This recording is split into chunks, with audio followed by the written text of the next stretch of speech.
Hello, Flosstube, welcome back.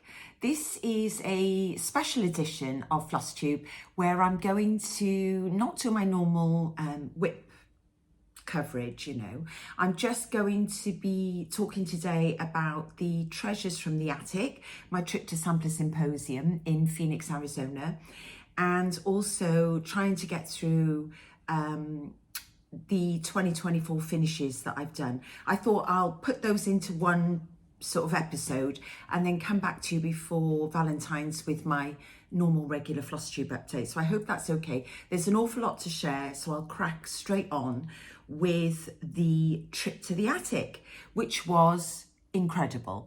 I met the most wonderful bunch of ladies that you could hope to meet. The atmosphere there was so excitable. Everything was very positive and upbeat. You could feel the energy in the room, and there were times when the talking was just so loud and wonderful. There was just an amazing buzz. It really was fantastic. I started off my trip on the Thursday. I was a little bit later than I should have been leaving. I left 2 hours to get to Heathrow. Big mistake these days, big mistake. So even though in theory, I used to do it in an hour and a half, there are so many traffic delays these days. So I couldn't believe it. Michelle, Mama Loves You, who was traveling with me, came through on my phone on the WhatsApp to say, I'm sitting outside WH Smith, Sean, at Terminal 3 because she'd stayed at the airport the night before, sensible girl. And at that point, I was at Swindon. So I was sort of slightly panicked already. And then I couldn't believe it. Within 5 miles of that text, there was a huge, message on the overhead boards of the motorway saying major accident. There'd been a fire, a terrible car accident, and the road was closed. So the M4 was shut down with an expected hour delay. Most of the traffic went off at that point to Cirencester. And I don't know why. I thought if I go off, I'm going to miss the flights because I don't know the country roads very well. So I didn't do what Waze told me. I just stayed on the motorway. And would you believe it? I made that flight. So as soon as I got to Heathrow and parked safely, I went like a bat down that motorway. But when I got there, I just was so overexcited that I'd made it. I was just determined from that point that everything was going to be fantastic. And my attitude was I had to make the most of it. So I did literally shop way too much at the attic to make up for it. So let's get started. I'll tell you what we did. First things first, my travel partner was Britta Jenkinson. I think pretty much everyone at the Attic Sampler Symposium retreat met Britta because she was such a sociable friend. She pretty much met everyone in the room. She travelled with me and Michelle, Mama Loves You GB. Michelle was one of the presenters, and we met a lovely lady, Judith, actually at the gate. But I met Britta in the pret-a-manger as soon as we arrived at the airport, and we just got on like a house on fire. And I think Michelle knew about her as well because she's been quite a big sharer on Instagram, and she's done the most beautiful work. So go and follow Britta. She's a breath of fresh air. So those were my travel buddies. We had a great flight. We shared an Uber together or a taxi to the Hilton Suites where the retreat was being held. And as we stumbled out of the taxi with our huge cases, already we could see in the foyer window of the hotel 3 rock stars.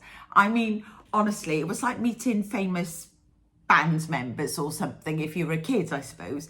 There was Brendan and Karen from Fox and Rabbit, and Katie Strachan from, Katie Strachan's embroidery, who's on Flosstube, and I have followed from the very, very beginning. So they were just hanging out right in the window of the foyer. So we literally went squealing in through the front door. They must have thought, who the heck are these women? Anyway, we went straight to bed so that we weren't in too much of a state, and woke up the next morning, came down into the foyer, and who did I bump into but Laura from Laura and Brenda, the serial starter. So we had a massive hug, and 2 lovely ladies in bright pink, Laurie and Kim, I think it was, who were breakfasting, took lots of pictures. And so everything started off on a total high, and the weekend just got better and better from there. It was wonderful. If you get a chance to go to Sampler Symposium, I thoroughly recommend it. Yes, it's not cheap. It is a trip of a lifetime, but just to go to the attic and spend time with people like Brenda and Laura and Brendan and Karen from Fox and Rabbit, what fun. It was just fab. So anyway, 9 o'clock Friday morning, we were waiting for the shuttle bus to take us to the attic, and we literally shot till we dropped. We were at the attic at 9, and of course we know all the girls from the attic, you know, Vashti, Carolyn, Mary, and Jean was coming out of hospital that day and really hoping to come, and she did. We did see Jean twice. She came to the symposium and the whole room came to a standstill. And to be honest, we burst into tears when she came in because, you know, she fought so hard to get there, and they discharged her from hospital. We were all to stay 4 feet away from her because she's, you know, on treatment and is vulnerable to infections. So it was hard not to hug her, but we did have a little hand squeeze, and I can't tell you, we were all in tears. But anyway, it was a fantastic weekend. I shopped in the attic from 9 o'clock until 2:30. I didn't sit down, I didn't have a drink, I didn't stop. I don't know how it happened. It felt like 10 minutes, but obviously I was in there for hours and hours. And of course, when I got to the attic, I met my BFFs for the weekend. Rika King from House of Stitch and Stash, who was my table buddy, and the amazing gals from Country Sampler, Pam and Linda, who were just great fun. And of course, they're hugely talented. All of the kits that they put together at Country Sampler, you know, focusing on their own colour conversions in the overdyes. They were helping me and Rika kit up things with the silks and in the attic. So I was spoilt, I really was. And Linda drove us everywhere, and I had breakfast with Pam, and it was just unbelievable. I've got lots of photos of Linda, Pam, me and Rika as well. I'll put them in at the end. And just to say, it absolutely was the trip of a lifetime. So then we got back to the hotel. We took all our stash to the bedrooms. We literally only had an hour. Oh, I forgot. We went out for lunch to, what's that big American, the American cheesecake? The Cheesecake Factory. And Rika advised us what to have. And I had the most amazing key lime pie cheesecake. We just had a lot of fun. And there's a picture of me in front of the cheesecake desk. It was just fun from start to finish. And then that night, the symposium opens at 5 o'clock. So we, one of the things that we had as a gift from Jean was this fabulous little box, a sort of leather needle case. And I've kept all the little bits that Jean would give us. Every now and again, a package would arrive on your table. And we've got, look at these lovely little floss drops.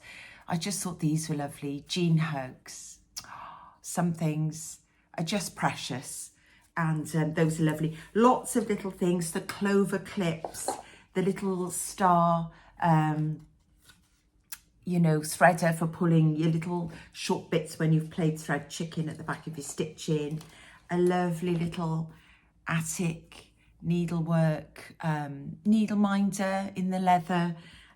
Just wonderful. A little mascara brush for pulling out your threads when you're frogging. Lots of little things in this really gorgeous box that I think Jean was very proud of putting together for us. So we all had one of those, which was lovely. And I've got so many things, I'm gonna have to stack them straight down there.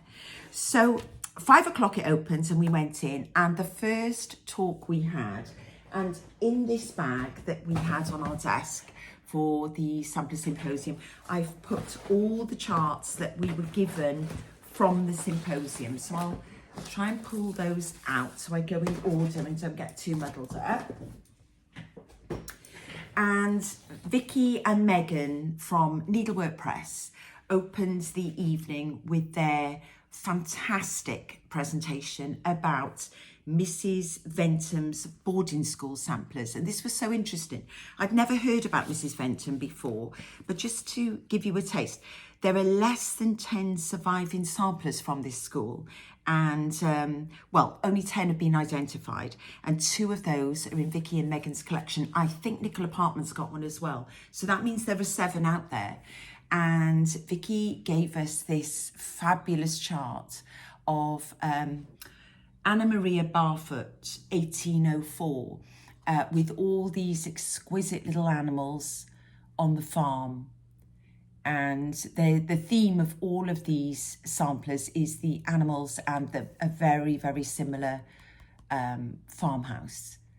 The animals are all over 1, and this has been charted. It's quite a complex chart because parts of it are for 1/2, and then all the little animals are 1/1. So you do have to follow some really explicit directions for that. So that was the chart and the wonderful presentation that we had from Vicky. We did have alongside that, I'm trying not to get muddled up, this lovely panel that they'd had copied into a fabric, like a fabric panel. So we can either make something like a project bag or a needle roll if we're adventurous. And yeah, I'm looking forward to having a go with making something with that. So that was that. We also had a little piece of perforated paper that you could pull one of the motifs and stitch the donkey, so that if you're not brave enough to do 1/1, you'll at least have a memento from Vicky's part of the Sampler Symposium presentation. So that was that. And then that was followed up on Friday night by Michelle, Mama Loves You GB, who gave a really witty, engaging talk actually about Welsh samplers. With a Welsh needle was the theme, recognising and researching Welsh samplers, which I just found, you know, being a Welsh girl, hugely interesting. And it went from the full gamut of all the different parts of Wales, the North Welsh Anglesey ones, the Menai Bridge ones, the ones like Martha Evans from Ystrad Mynach, you know, which isn't that far from me, and then the more South Wales ones. They're all slightly different, and you'll know some of the very famous big ones. Well, one of them I'm stitching on, Jane Bannister, but there's also the huge one, is it Anne Thomas, and some very beautiful, very famous Welsh samplers, and a lot of them by Hands Across the Sea as well. So Michelle gave us a wonderful presentation. It was funny and fast, and it was quite late at night. How she did it, I don't know, because we had a heck of a flight the next day. Anyway, she gave us 2 samplers. Margaret Ann Bainion did 2 samplers in 1850 and 1852. Very beautiful, really beautiful. So we got the PDF download for those, and also 2 strawberries, a Welsh alphabet strawberry and a Welsh strawberry, taking themes from this Welsh sampler, which is in Michelle's collection. She's got a huge collection actually of about 80 samplers. And I see that Laura's already stitched the Welsh alphabet, which is good on her. Great. And you know the Welsh alphabet's got 1 F is how you say the letter V, there's no V, and 2 Fs is our F. So it looks a bit funky because it looks like we've got 3 Fs in our alphabet. So that was Friday night. Then Saturday morning, we woke up and started off 9 o'clock sharp with a really interesting talk by Katie Strachan, from Katie Strachan's Artisan Embroidery. She gave a masterclass in materials. This is full of links and notes on advising us on all the sorts of materials. Jean gave us this sample actually of different types of silks, you know, the different weights. So there's Soie Ovale, Soie Gobelins and Soie Paris. So this one's much thicker, and they go down middle to thin in these gorgeous muted sort of pinky gold colours. And you know, there were lots of tips for satin stitch using the different weights.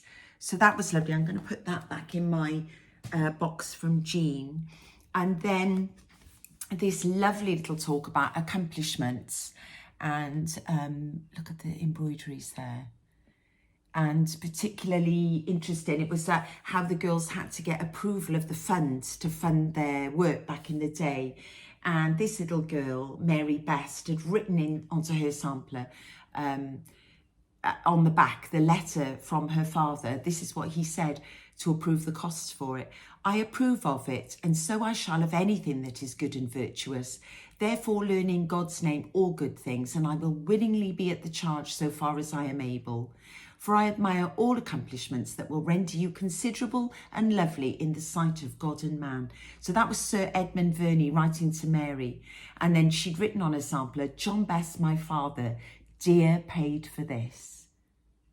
It was just fascinating. Katie's just so talented, and her tips in here are invaluably useful, particularly for embroidery. Then we had a really super talk from Rebecca Scott. You will know Rebecca. She's written many famous books. She runs Whitney Antiques here in Oxfordshire. And I was lucky enough to spend a lot of time with Becky, now to me. We travelled home together, Britta, me and Becky, because Michelle went the day before. So we had these amazing little, well, they're not little, they're very long bookmarks of features in some of the books that Becky had, and she had a book signing on Saturday night at 5 o'clock, I think it was, and 4 o'clock was the book signing, and the queue was so long I felt really quite guilty that I hadn't bought the book. That's a rabbit hole I haven't gone down. Actually, I don't own a lot of books. I tend to YouTube for my tutorials, but it just doesn't compare to the type of book that Becky writes. And then, so Rebecca's talk was about her long relationship with Betty Ring, and how really Betty was an incredible character. She did so much of the research into samplers. She was like the original mother, if you like, of researching our antique samplers, and she took Becky under her wing and was a fantastic mentor to her. And Becky had to pass a few tests when she was very young, which she did with flying colours, saying, I think that might be Scottish, instead of whatever the experts at the antique shops were claiming it was. So Betty loved that, and she was quite a character, and she took Becky under her wing. So that was interesting. Then we stopped for lunch. We came back in the afternoon and we met Jeanette Douglas, who was just such a character. She's funny. She was very funny, talking about, Trump trying to take Canada as the 52nd state or whatever it is. And she was a nurse by training. She was just so funny and warm, and it was lovely to meet her. And I am super excited about the project she gave us. She was so generous and warm. So we had this fantastic, I'll put some pictures in at the end, sort of sampler. The original was done in wools, I think, and presented on a spool like this, which she gave us. She gave us the full kit with all the specialty stitches in that book, and the linen, and also some full MPI silks to fill these empty slots up here. And look at it, it's absolutely beautiful. So she finished it so that it was hanging off the spool like this with a ribbon through it, and she's given us, I think she gave us the ribbon as well, actually. That should be somewhere. So some of the girls started this on the Sunday night, and I really would love to do it because I'm really interested in the specialty stitches. So that was very kindly given to us by Jeanette. Then that night we had the pop-up shop, and I'll just show you some of the little things that I got. All of the mature people were queuing at Jackie Duplessis' store because she made those gorgeous little mother of pearl things, but I'm quite a cheap date, actually, excuse the crinkling, and I went for Nancy Mills, who I've had a few of her things over the years. I met her last time when I went to the attic, and so I did buy a few of these gorgeous, look at that, sorry for the glare now, these are all hot. I haven't even opened any of these, so I can share with you. This is a little wool strawberry fob, made out of the beautiful red wool. And then lots of these. Actually, I think I lost a few things. I've got this amazing necklace with the mother of pearl button there, and just some little things, and the scissors. I got another strawberry to go on my project bags, a little vintage button. I was there outside the shop at 5 o'clock. I'd taken photos in advance of everything that I wanted, and Nancy helped me get pretty much everything. Oh my stars, I've never had these. Aren't they just gorgeous? It just reminded me of Laura, Oh My Stars. Stitcher. I got a quilter because I thought I deserved one of those this time. And sampler maker. Just had to get that for Brenda. And then Oh Happy Day. I mean, I couldn't leave them there. So that was a little bit of stash and so much fun. It was, everyone went crazy filling their little baskets so that's from Nancy's at 5 Times Blessed, and her daughter and her granddaughter wrapped these things for you. So it was all so much fun. Then the highlights, the bit that Jean always loves, and Vicky from Needlework Press was there. Or everyone came back then for show and share, and there were just some incredible finishes by so many clever girls in the room that brought really exquisite samplers. And of course Jackie from Comfort Stitch brought her Bridget Powers, and everyone brought amazing samplers. I took my embroidery from the Stitchery, the book and the postcards from England, and the little potting shed. So I shared those, and everyone was so kind. And then we woke up on the Sunday, and Kathleen Littleton took the first session and gave us an incredible talk on Norfolk samplers. So I feel I know a lot more now about Norfolk samplers, and I did go back to the attic on Sunday, was it Sunday or Sunday, and picked up a few extra things. That's how influential the talk was by Kathleen. She's just so sweet, and that's full of incredible tips and photographs. So she gave us one of the charts she gave us was Jane Eager 1790 from Wisbeach, which is just outside Norfolk. And it's a near Norfolk sampler, quite a simple plain one, but very popular. So many people got that kitted up actually at the attic. And then this is the one, because we had a voucher. There were so many charts given to us, they couldn't all be given to us as kits. So we had a voucher of $100 at the attic to kit up one, or you could get as many kits as you wanted, but I put my voucher towards this one. This was my favorite, big on the table, displayed at the attic of all of the samplers shared with us that weekend. And this is Adelaide Underwood, 1846, a true Norfolk. You can see the lozenges here joined together with all of the flora, fauna, little insects, and then the classic butterflies down here. It's just absolutely, the band across the middle and the verse, it's just a classic Norfolk sampler. I just thought the display model was so beautiful. So that's the one I got. This was stitched on 46 count vintage buttercream. But I did get the silks for Adelaide and a few different linens I'll show you at the end. So absolutely gorgeous colours. Yeah, I think most of us actually got the kit for that. And then the second presentation, if you like, was Nicola Parkman from Hands Across the Sea, who I travelled home with. And Nicola gave us this beautiful little sampler, also from Norfolk, because her and Kathleen shared that presentation.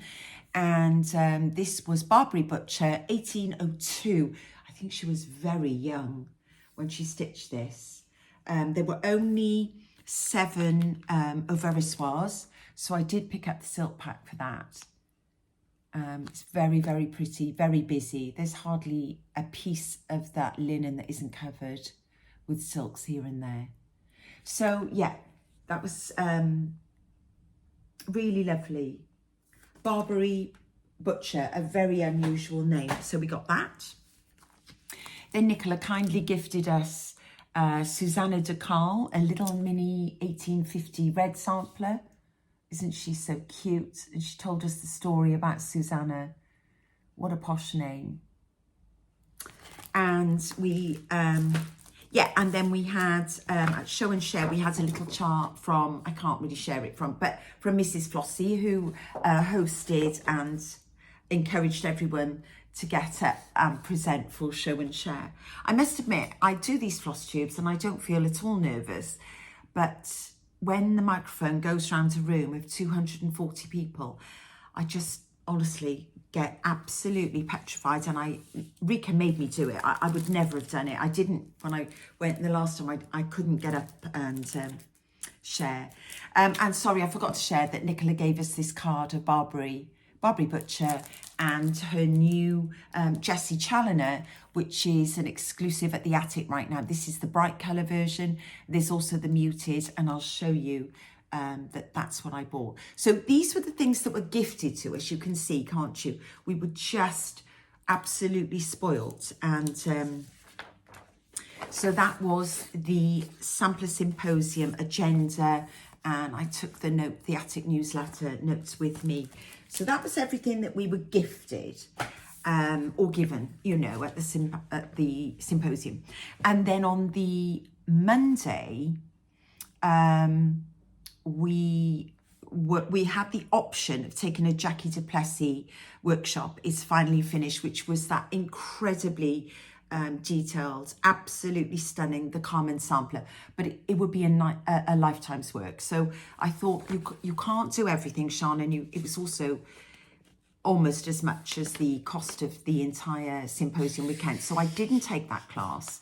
I noticed actually the girls from Traditional Stitches took it, and quite a few people, but I had to stop somewhere, so I decided not to do that. So I did also get a lot of stash at the Attic. There's no point in flying 11 hours, paying all that money for a flight and the hotel for 4 nights, etc., if you don't make the most of it and do your shop of the year when you're there. So I hope nobody finds this totally obnoxious. There is a lot of haul, but I had saved up quite a few things at the Fat Quarter shop in my basket and asked Jean, would she mind awfully if I had it delivered? So I did do that. I got a big Fat Quarter shop delivery for my quilting to arrive there. I also got this from my fabulous friends, Linda and Pam, at the Country Sampler, that was hand delivered to me by them. This was the 3rd release of Julie Rachel de la Mare, 1849, a Guernsey sampler. My mother went to Guernsey on holiday. As soon as I saw this, I wanted it. I missed out the first time. It's either the 2nd or the 3rd release. It's absolutely stunning. I'm all for the floral and pastoral scenes. And there's a sheep. Is it a little sheep here, which you can barely see on the original, but I think it pops more on the reproduction. So this is a kit with Hemingway by Needle and Flax, which I love. I've had 3 pieces of that and I don't think I've got any left. And the girls at Country Sampler, you know, kit it up with their fabulous over-dyed conversion. So I think it's weeks, and I cannot wait to get started. I don't know if you've spotted, got, sorry for the crinkling. Oh, I won't take it out. But underneath that, Kathleen has said, love and blessings, Kathleen Littleton. Oh, she's just the sweetest lady, Kathleen. Do you know, she is waiting for her 18th grandchild. She doesn't look old enough to have that many grandchildren. And she gave me these little floss drops on a precious little scissor fob. Thank you, Kathleen. I know she watches my floss tubes. Can't believe it. I cannot believe she does it. But so that was one thing I picked up from the gals, as our Carol Saltbox would say. Then I got this beautiful chart. They had the sampler in the shop at the Attic and I couldn't leave it there. So this is Caroline Armstrong, and I got the silks. Linda and Pam helped me pick all the silks out for this. There were 2 missing, so I need to get a few. But this on the wall was just beautiful, and I've admired this for a long time. When I saw the sample on the wall, I couldn't leave it there. So that's Catherine Armstrong. Heaven knows when I'll start it, but everything Kathleen does, I must admit, is rather stunning. Then there was this exclusive on the wall by Vicky Jeanette, Needlework Press. Mary Ann Buck, the sampler, was there, and this just, I couldn't leave it there. So I got the whole kit. This is done on the button box Mason linen. I think that's medium dark with the silks. And yeah, the 103s. Now I've got a few 103s, and now I've got a lot more kitted up in 103s. So it's got the Mason linen sewing box. Sorry, fat quarter came with that. The sample on the wall was very, very pretty. So that was one exclusive to the attic I got. The second one on the display table was Jessie Challoner, 1904. And both of the samples were there. And both of the sampler stitchers, I think, were in the room with Nicola. So the lady that stitched the muted one, you'll all know, I should have written her name down. She was there, and I don't know who stitched the bright one. I was drawn to the bright one, but me and Rika ended up both picking the faded, muted colour palette.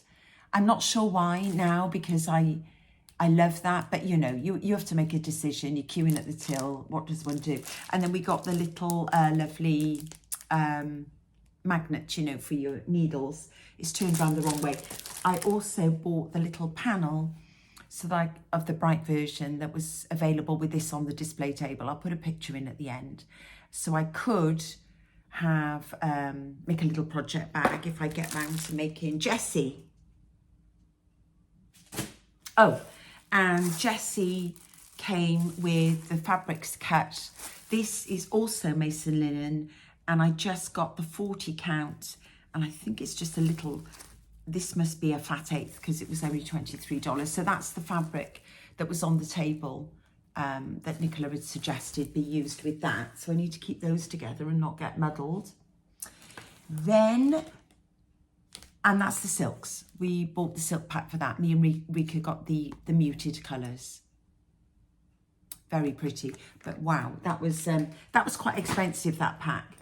Then I noticed that Michelle, Mama Loves You, had her Norfolk sampler, the original, and this one that she stitched, the model, on one of the display tables. I mean, she was so excited. I've got a lovely picture of this, and I was actually with Michelle when I bought it, and thought I've got to get this and support Michelle with the beautiful 103 silks for Susan Steele. So this is quite a pinky. There were quite a few pinks, and maybe not showing up as much on here. In the big cartouche, a classic Norfolk sampler. For the attic, a reproduction sampler, Susan Steele, 1817. So I got that. That's available to buy now. Then I just picked up 2 charts that I've always loved this. This has always been, I've always been on the lookout for this. You can't get it so easily. The 7 Sheep sampler from Tanya at the Scarlet House. So yeah, lots of Tanya's charts are available. Sorry for the glare there. Love that, 7 Sheep. And then this one, I just found, I've never heard of it. I've never seen anyone stitch it. I fell in love with it and had to buy it. This is Mary Ann Farmer. Isn't it absolutely beautiful? Again, by Tanya at the Scarlet House. This was stitched on 40 count doubloon linen by Picture This Plus, which I'm pretty sure I've got. It looks a lot lighter, doesn't it there? Doubloon is quite yellow, the one I've got, because I think my BBD autumn, you know, the Harvest Basket of Plenty is stitched on that. I've given it the wrong name, but you know the one I mean. So I haven't kitted that up. That was just a chart that I absolutely fell in love with. And I think Rika bought that as well, because anything we bought, we were influenced. Oh, that girl can shop. Then in a big basket on display was this fabulous Dutch Adventa duo. Adventa is a Dutch city known for its honey cake and carpets more than its samplers. There are two that would have been taught by the same school. The one on the front is IDL, Ida, 1806. And the one on the back is the EH, which is the one that we kitted up. Secretly, though, I prefer the one on the front. I think it's more balanced. It's got more motifs. So I'd have to transfer some of the motifs over, probably. There's a bit too much blank spaces up there for my liking. But I've got the attic conversion for that. And Pam and Linda went round and kitted this up with me with the Dinky Dies, the Glorianas. It was so fun to be influenced by them, but quite expensive. Then another one, I saw the sample on the wall, couldn't resist, had to get. Again, this is a Norfolk, I think. Yeah, this is stitched on 40 count vintage exemplars. So this is by Milady's Needle, and it was so pretty. I had to get it because the sample on the wall was just stunning. Blues and greens, flying insects, all the flora and fauna, just a typical Norfolk sampler, and the green pointy tree. So everything we'd been taught on the day before, we went back, and this was one of the ones that I bought on the Sunday afternoon. Love it. Then I picked up a kit that I can't resist a kit. If something's kitted up, I just love these. I've got quite a few of these by Samplers Not Forgotten. A bright bird, regal bird kit, which I just thought was really sweet and got. And then one other thing was the scattered seed samplers. I've only got the rabbits, you know, the ones smoking a cigar for Easter. I've never done these beautiful sort of pin drum ones. So I did treat myself to Vintage Charm Pin Keep, and somebody'd finished it at the attic as a top for a box, which I did treat myself to. I got a shaker box that was on the table, and I did buy the one with the handle when I went in 2023, and I love these. We can't get them easily in the UK, so I bought this from Fry's Measure Mill, and both times now I've been to the attic, they've had these on display, and somebody had finished this on the top of one of the boxes, and I thought, well, they had the little silk pack, so I picked that up and thought one day, heaven knows when, but that would be a rather beautiful project. How I got my case through, it was overweight, and the guy said I had to take some things out. I was so worried. I did have on my ticket allowance for 2 big 23 kilo bags, so it must have gone over, it must have been over 50, I think. So I had to take some things out and put it in my hand luggage. And then on the Friday, when I was in the attic, I'd been very drawn to the red sampler table. And quite a few of them I've already got in my stash. I've got the Dutch one by the very famous lady. I'll share it with you one day. Nicola's friend, Claudia, the Dutch sampler.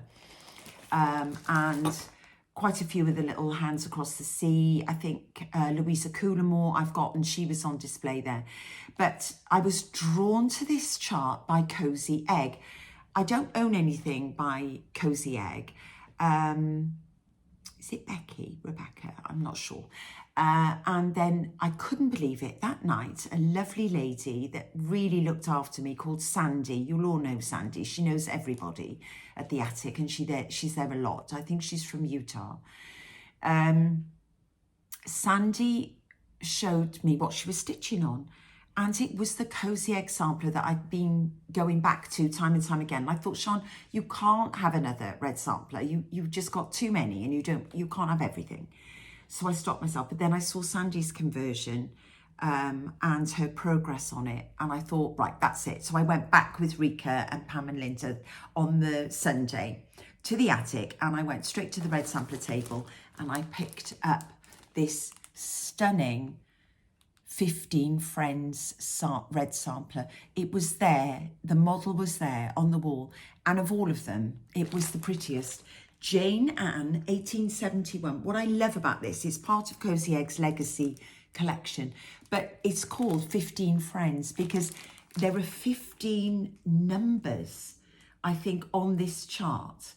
And we were chatting to Becky Scott, you know, from Whitney Antiques, and it would have been their peg numbers. So it would have been possibly their peg numbers. It could have been their admission numbers, which never changed, but more than likely it would have been their peg numbers, which did change if they moved beds, you know, or moved houses. But it was quite expensive, this chart. It was $35 just on its own. So I think that's why I made myself walk past. But when I went back, I got a little scissor fob so I can hang on my project bag for it. And I chose the Thornfield Needle and Flax in 46 count for this. Beautiful. I think I've got a piece of Thornfield upstairs, but I couldn't have been sure it was the right size. And you can never have too much needle and flax, can you?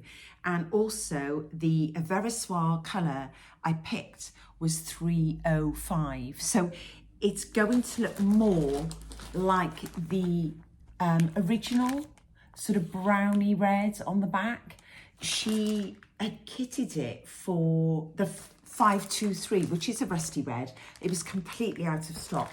And I was heavily influenced by Sandy, who's done it in a sort of pinky red.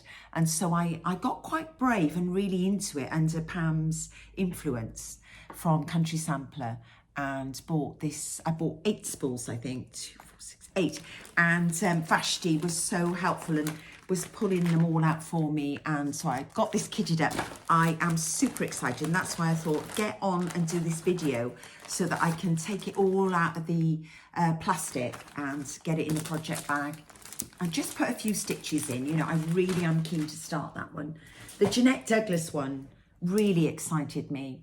The 15 Friends really excited me, and I've seen someone else start that or talk about it.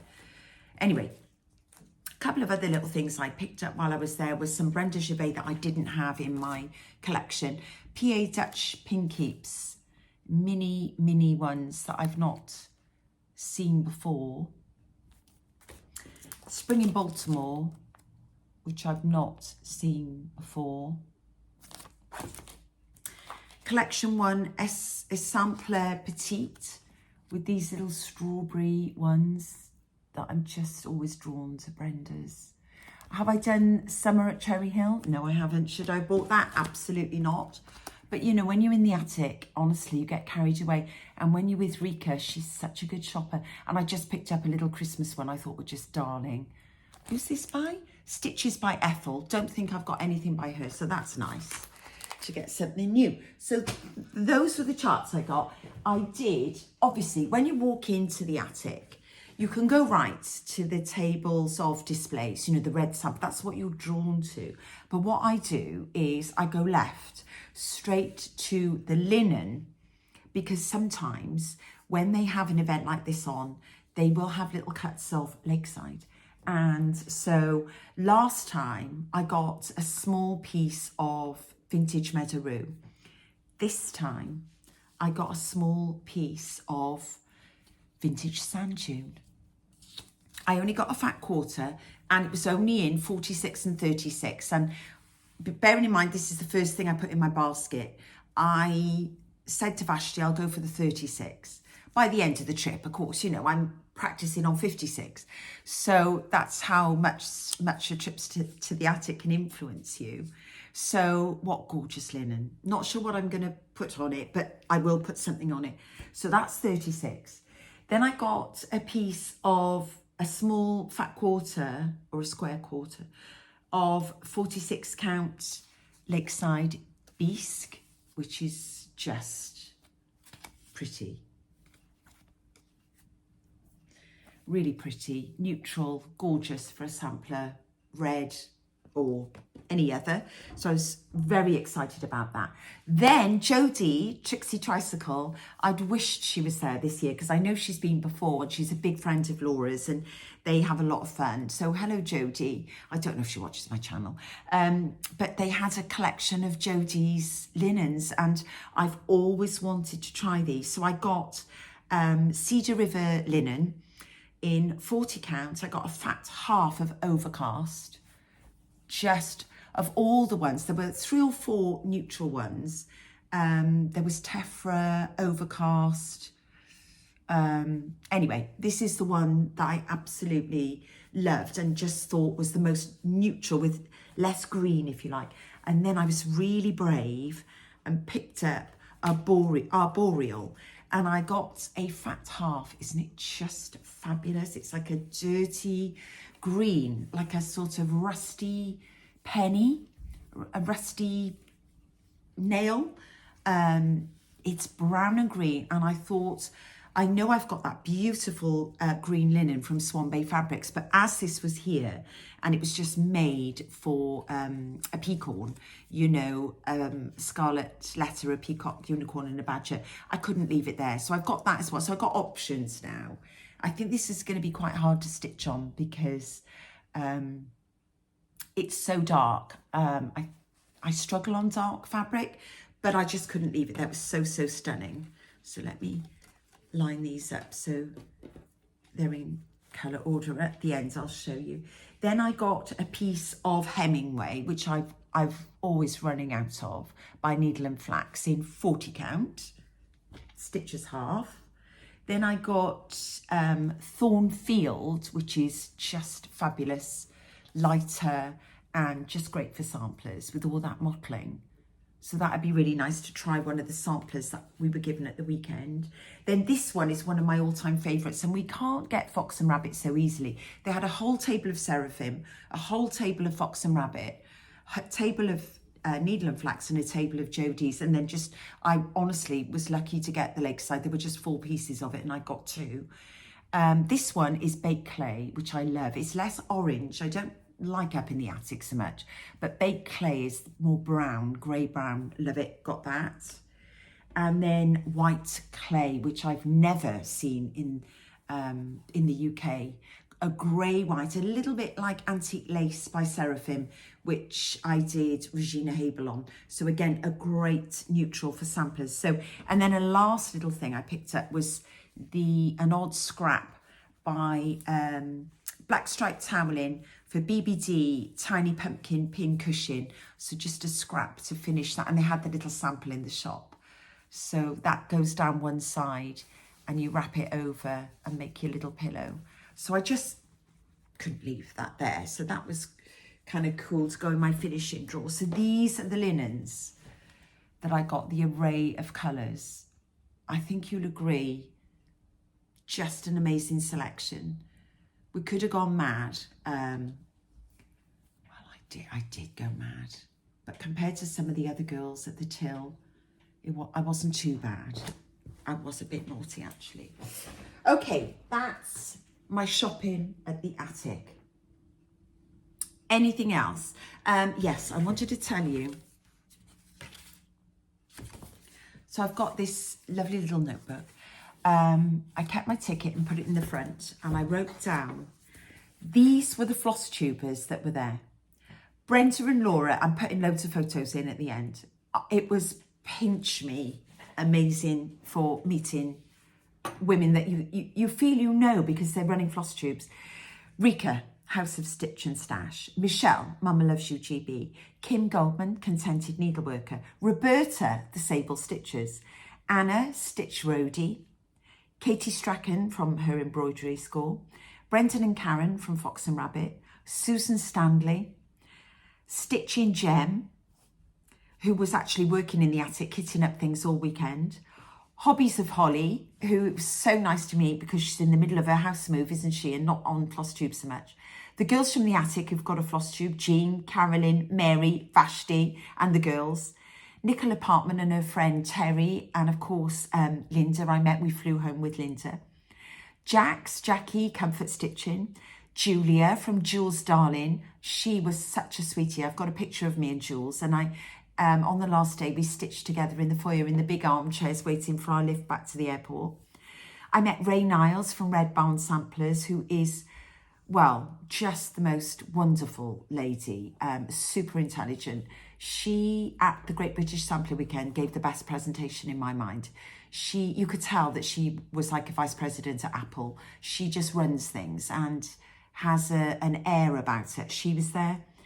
Debbie from Snug Harbour Crafts, who has a Flosstube with her daughter and is very famous in the States because she runs I think she said, the Stitch West retreat. So she organises things, and she came for lunch because she's very friendly with Rika and Linda and Pam from Country Sampler. So I was in their car going for lunches with them, and there was also Trelly Stitches and Kathy Decker, who hasn't got her own channel but has been a guest with Grace the Paisley Stitcher, who has, you know, guests on to be Flosstuber for the day. So those were the famous Flosstubers. There were also some friends that I've met from Instagram and that gave some gifts as well. I'll go through my gifts now. So obviously my travel buddies, Britta, Judith and Michelle, Mama Loves You, and Becky Scott coming home was my travel buddy. But I also made really lovely friends with Sandy, because I'll tell you what happened and how I met Sandy in a minute. And Kathy Decker, who gave me a gift. Cheryl Hancock, who I met at Cowslip, who is the sweetest lady. She's quite shy, but every time I saw her, she'd give me a big hug. She was the first person at breakfast I met on the Friday morning with her friends, also Cheryl and Sherry, and they go round as a three, and I think they're all going to the Cowslip studio. I met Laurie and Liz at breakfast, we were all wearing pink. I met a lovely lady, Cindy, at home, who is very beautiful, tall and blonde and into quilting and Acufactum fabric, and has got two gorgeous grandbabies. I met Karen Lynch and her friend Preb. I only know her Instagram handle, Preb. Karen just brightens our day because she puts all the funny memes on Instagram, and she was so much fun. They went round the whole weekend with a cardboard cutout on a stick of their friend that couldn't be there, and she was on a lovely table with Roberta and Kim, and they had a great group photograph. Trelly Stitches, Mary S. I'll talk about Mary in a minute. I met a lovely lady called Jennifer, who was British but now lives in Indianapolis. And I think she said she works for Lily, because I used to work for Eli Lilly in Indy. My head office was in Indy. And I met Franny, who is, I think she's called Fur Sews, F-E-R Sews on Instagram, because we both took our lotties and had a lovely photo together with our project bags made by Barry from Stitch Folk, and she was on the table quite next to me. It was so lovely. I met a lady called The Measured Stitch that I had a photograph with that I'll show at the end, and I met the most gorgeous young girl, very glamorous and young, called Beatrice, who on Insta is Remy Runs Things, because she looks after dogs, orphan dogs, I think. And she has got her mum into cross stitching, and she's just starting out. Her and her mum were there on the table just over the aisle from me. So those were some of the friends I met.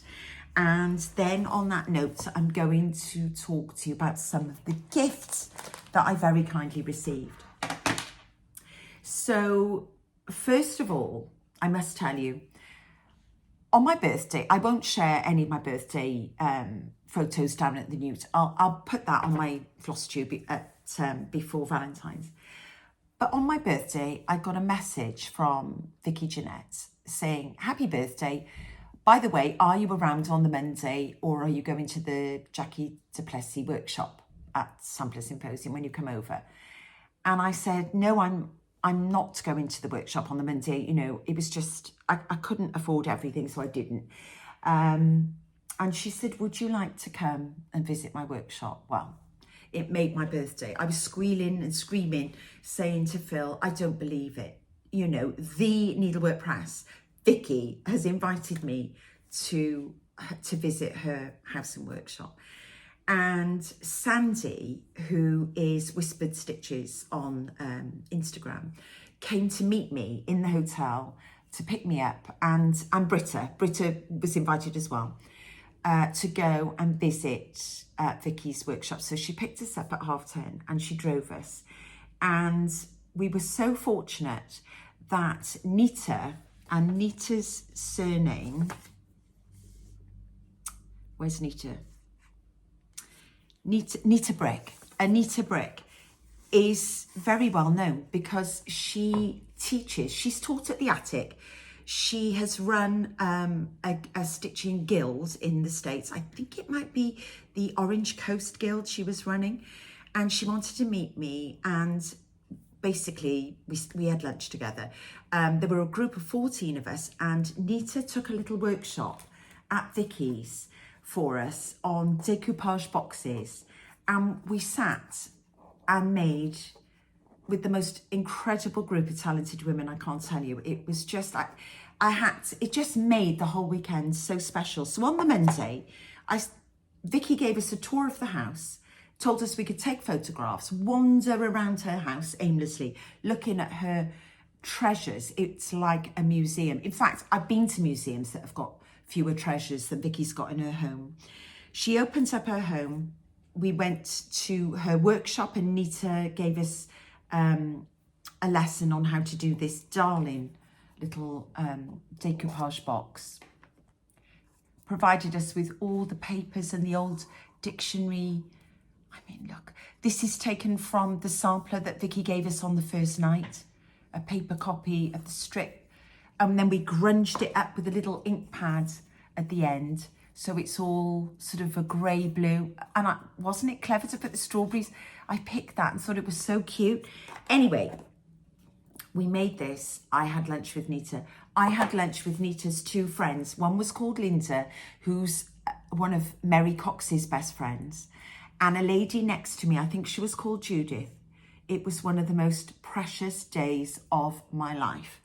And they were so kind, and talking about their, you know, the stories of the samples that they've gone all over the States and bought in garage sales and antique sales, and they've been over to Britain and bought things in Carnaby Street and in London. It was just fantastic. One of the members on that day was the very, very famous Sherry Jones. Never met her. Britta was beside herself with excitement, had to explain to me who she was. She's part of Patrick's Wood Designs. Becky Scott was with us for the entire day, so Becky could give us her insights and advice on, you know, all the little samplers that were around that Vicky was asking her about. Sandy was asking her about, and there's more to come on that. Then one of the highlights as well, Linda and Pam from Country Sampler were with us. They were sitting in the garden, stitching for the day, and I had a photograph with Vicky with Charlotte by the cows. It was just precious. And one of the absolute highlights for me was I met the lady called Paula McKinley.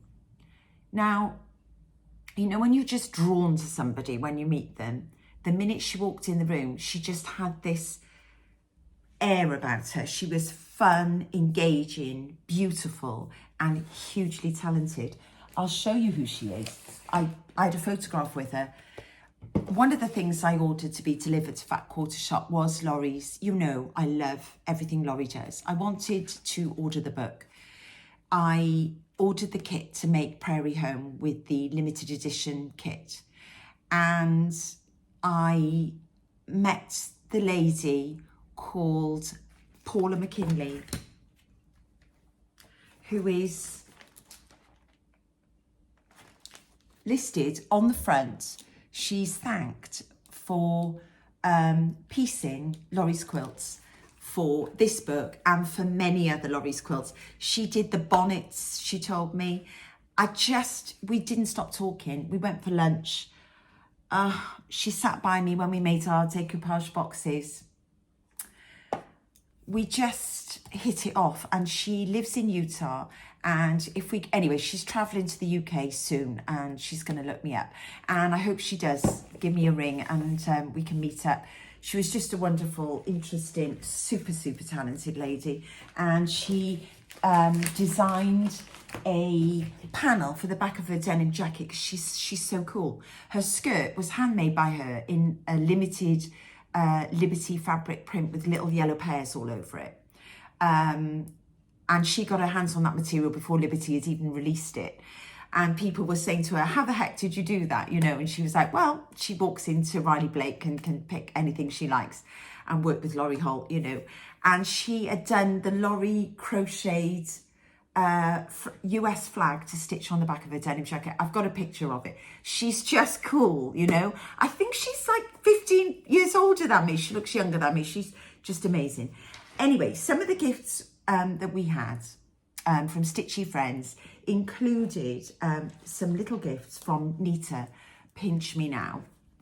The famous Nita. She wanted to give me a little gift and she made me this beautiful little panel of fabric pincushion called Mary Carr. Now, you know Mary Carr. This is one of the very famous needlework press all-time classic samplers with the big carnation red flowers on, and handmade pins from Nita and Vicky made by the Needlework Press to go in them on a little card from, is it Sarah Hunt? I recognise this sampler from Vicky. So isn't that precious?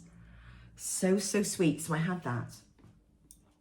Then from Debbie, Snug Harbour Crafts, I couldn't get over this, in a little bag, in a little strawberry pin pouch, was this absolutely bonkers darling. I was wearing it yesterday around the house. Phil said, why are you wearing your lanyard? And I said, oh, I don't know, Phil. It just reminds me of the attic. And I feel like a teacher, you know, with the whistle and a clipboard. And it's a little felt strawberry with a needle in it. Look at that. Isn't it, darling, with a pin? A little scissors like you know, you have when you're doing paper cutouts. A needle threader, a button, and a little strawberry. It's just the cutest, most fun thing. Had that. Beatrice, Runny Rems things, and her mum was so kind. They gave me this whole pack of sweeties and beautiful threads. Yeah, this is Gentle Arts 3 sample threads and needles. Wasn't that so kind and so much fun? Cheryl Ashley Seraphine, cross stitch birder on, she was a lovely lady, so interesting, really into quilting, all about the birds, and has offered to ship things to the UK if we ever get desperate. Gave us a lovely a little tin of balm. Imagine when that, to keep your little sequins and beads in when that one's finished. Laurie, who travelled all the way by herself, and she lost her husband a couple of years ago. She was just so brave to do that. And she was nervous, but she enjoyed every minute of it and spent a lot of time, came for dinner with us and on one of the nights, gave us these fabulous pink scissors. She was so kind. So this is Laurie. May you never need to use these scissors to frog. Then Franny, who did Fursos, who did the Lottie sampler with me, bought a little bag of the beeswax lip balm and some gorgeous finishing trims and more threads, a red thread in there and little needle with the sampler Symposium. I had Hobbies of Holly gave me this stitch block with the magnets on the top for your scissors and your needles. She said she uses that all the time on her desk. Thank you, Laurie. I had beeswax and a British pen and a gorgeous little scissor fob from my friend Britta. I had 2 little thread drop needle cards from Jules Darling, because this is Jules, I think it's the one of the pictures by Renoir, Julie Manet with cat. So that's her logo. I had a gorgeous strawberry scissor fob, sorry for the glare, from Kelly, who comes from Lincoln in Nebraska, came to Cowslip Studio and is coming back, so I'll see her. I had this from the gorgeous Sandy, who is the influencer for the 15 Friends sampler and drove us all to Vicky's workshop. A little bag made from Liberty Prints, isn't it, darling? I had, Teresa, Jersey Girl Stitch Co. was so sweet. One of the first people I met, she came running up to me on the first day and gave me these beautiful aqua and really gorgeous shiny pins. So I can't wait to find the right cushion for those. Linda and Pam gave us jelly beans, sweets. I had this gorgeous little handmade pouch with the birds by Odette Bragg with her little girl on a swing floss drop and a little bird. Look at this. A little pink bird and a flower to hang on my project bags.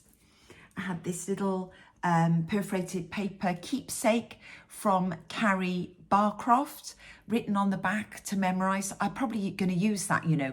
You could either put pins in the felt or you could use it as a bookmark. Isn't that lovely? So I've got Pam, the sweetest woman you're ever going to meet. Pam's business card from the attic, and a lovely lady we met who hung out with us the whole time and made really good friends as well with Judith was Carrie, who does quilting from start to finish with the blonde hair. So much fun. And I also had one of her friends brought this card on behalf of Erica Wilmore, who was one of the ladies that won the one of the charts on the last giveaway and sent me a lovely note. So thank you so much, Erica. You didn't need to do that, but it was really kind that you thought of me to say thank you. And I keep all of these in my little keepsake box. So those were my gifts and workshop little things that we made. I've shown you my Prairie home book, and I'll just quickly show you the other things that I had delivered from the Fat Quarter shop. Just some threads that I picked up there that I couldn't get in the UK. A 6.5 cute trimmet that I need for my vintage Christmas Laurie Hometown quilt, because they're 6.5 inch blocks cut, aren't they? So finished, they'll be 6 inch once they're sewn in. I couldn't get that in the UK. These we can't get in the UK by Thread Milk Design. Thread Milk Design is Laurie, isn't it? She's got a Flosstube, and so I ordered these. I've always wanted those, so I can't wait to have those on my project. Then I got the Crows in the Corn. I already had the chart, and I probably could have kitted this from Stash, but it was just such a good, reasonable value kit at Fat Quarter shop. I treated myself, so I got more of the autumn range of that with a lot more of the dark browns, which I love, and the backing fabric for that. And I told you I got the Prairie fabric kit to make the the quilt on the front of Laurie's book. And have you been following Red Velvet Stitcher or Red Velvet Quilts on Flosstube? You need to go and see it. She's got every Laurie quilt that I've made and more. And I got the backing fabric for that. Sorry, I'm going to disable. And then finally, Vashti was so kind. She managed to track down the Bunny Hill backing fabric, which I just couldn't find in the UK. It sold out here, and apparently it didn't sell so well in the States. So Vashti got me that and managed to get it for me on the sale at sale price. So I couldn't be more delighted, and thank you so much for helping me out with that, Vashti. How I got it all in the case. Oh, and a few special gifts as well under the tray of little things. This, a journal cover made by the very talented Kathy Decker. She is called Tea Creek Quilts, and this is made, can you see the lace trim across the front? Inside is a journal. I can keep notes in or chart things because it's graph paper, and it's completely covered in fabric, beautifully made. And on the back are vintage feed sacks that apparently in America they used to transport flour or feed sacks, they are, foodstuffs in. Isn't that incredible? So pretty. Patchwork back and this beautiful kind of doily lace trim front. So thank you, Kathy. And I recognised her straight away because I remember when she was a guest on Grace's The Paisley Stitcher. So that was that. Then I had a project bag from the gorgeous Mary S, Samplers and More on Instagram. Isn't that just beautiful? I couldn't believe it when she came up and asked would I like to pick a project bag out of her bag. Just beautiful. And I've put Manor at Quaker Hill in here. I just thought it just looked like the right project. And then, of course, my dear, dear friend Rika made me one of her most stunning portfolios. Her fabric choices are just something else. I haven't even opened these things, guys. So that was all the haul, wasn't it? Surely that was all the haul. It was. So now I'm going, where are we? Oh dear, we're 110. Okay, I'll try to be quick on this half. I do feel I'm rushing a bit. I'm going to share with you I haven't left anyone out, have I? No, I think I've covered everything. I've done table gifts, I've done attic treasures, I've done fat quarter shop. I'm just going to do 2024 previous finishes, and I'm going to start with my cross stitch. I forgot to count how many I had. I think I had 24. I think I had 25, but I couldn't find one of the Christmas ones, so we'll forget that and we'll call it 24, and I'll try and do them in order. So here we go. The first ones I finished, this was Valentine's Day holiday hoopla.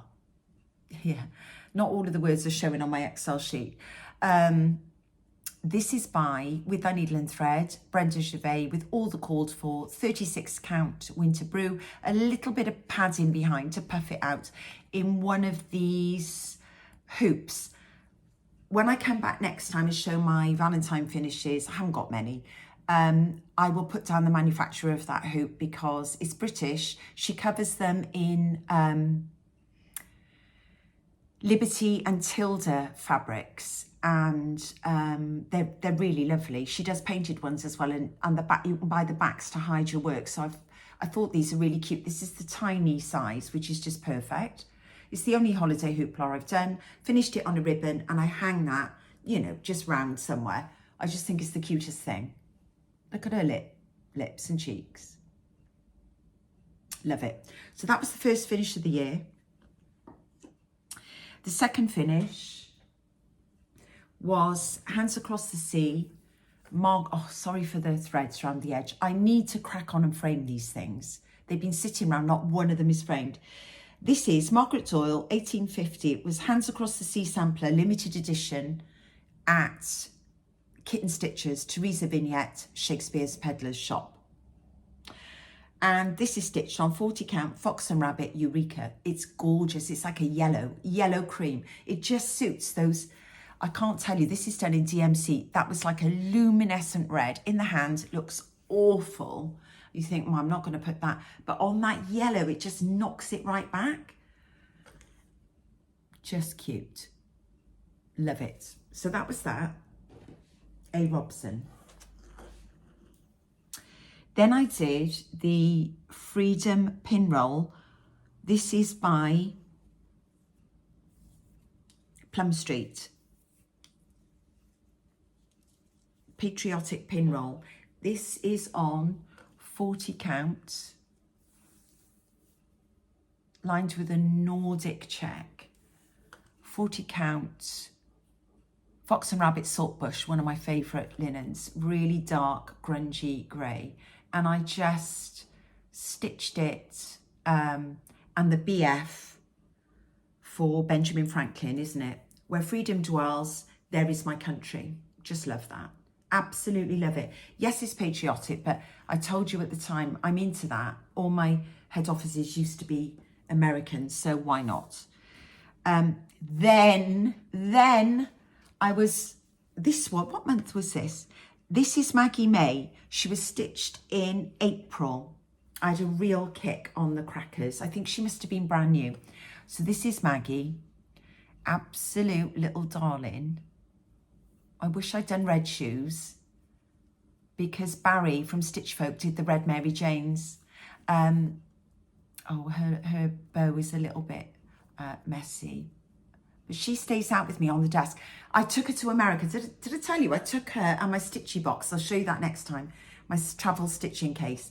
I took Maggie and I took Clovis, and they sat on my desk. And so many people came up because they sit in my sewing case, as you know.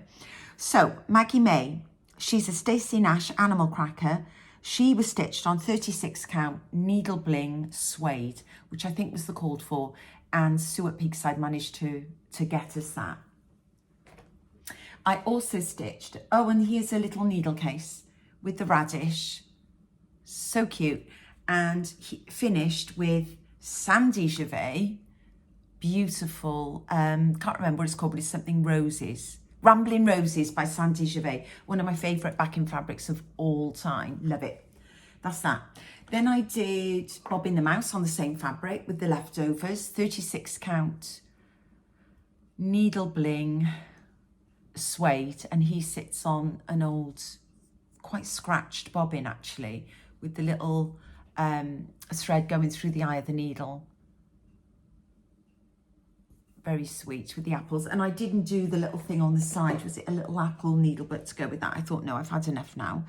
Then the morning of the cowslip retreat, I was literally finishing this beauty. I was sewing her up and stitching, thinking, Sian, why do you leave everything to the last minute? But because Stacey was going to be there in person with her mum, I wanted to take as many finishes as I could. So I was determined. So Tulip Fields Pinky by Stacey Nash Primitives, finished as a mattress. Look, it's one of my favourite finishes. And that reminds me, I've missed one after Margaret Doyle, my other mattress finish. Isn't it gorgeous? Stitched on, it's stitched on 36 count Weeks Dye Works beige with all the called for. I think that's Red Pear, one of the ones that Stacey always uses. And I followed her instructions to the letter for finishing, which means I forgot to show you this one. So sorry, this was stitched in April too, because I had COVID and I stitched this in bed when I was ill. This is from the Great British Sampler Weekend with Nicola Parkman in Swindon, with my name and the year. And this is part of the A. Robson Hands Across the Sea sampler book. There's a sampler, and there's also this, just stitched with the Verissoise silks on 40 count Tabby Cat wood smoke with the pins we were given at the retreat. And it was my first go with the mattress pillow, and I so enjoyed it. And this is interfaced on the back, and the interface stops just short of the fold so that it's easy to stitch. So that was my second. I was on a mattress pillow kick. Then, one of my favourite things of all time.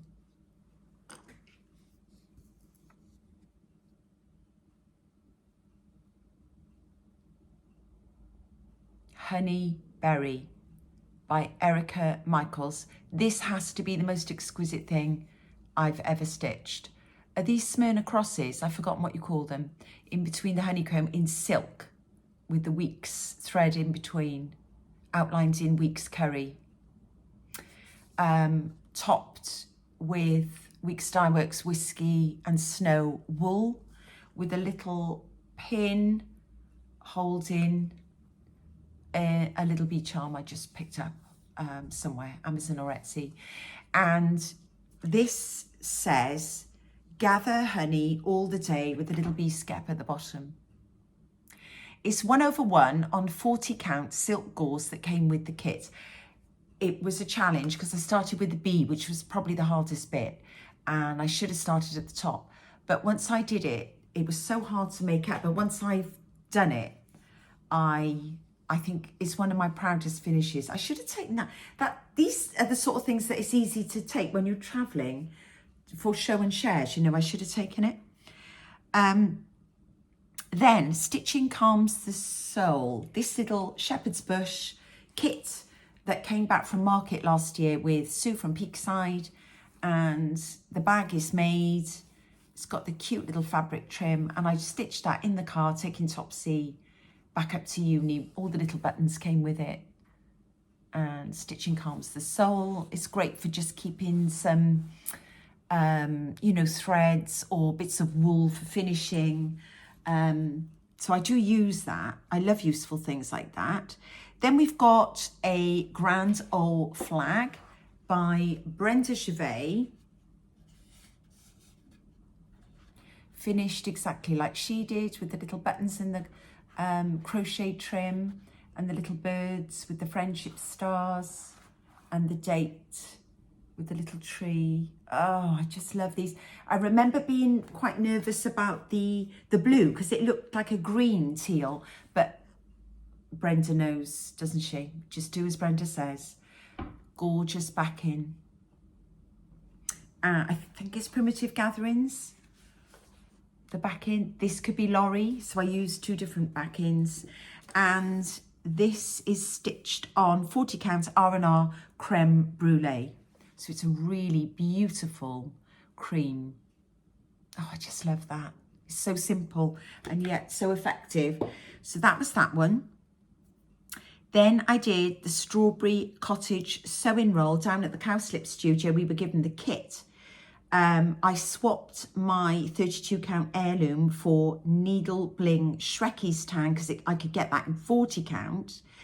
And I stitched the Strawberry Cottage Sewing Needle Roll by Stacey Nash. She gave us the full kit with the beautiful seam ribbon and all of the fabrics to line it with, that red and the blues and the ribbon.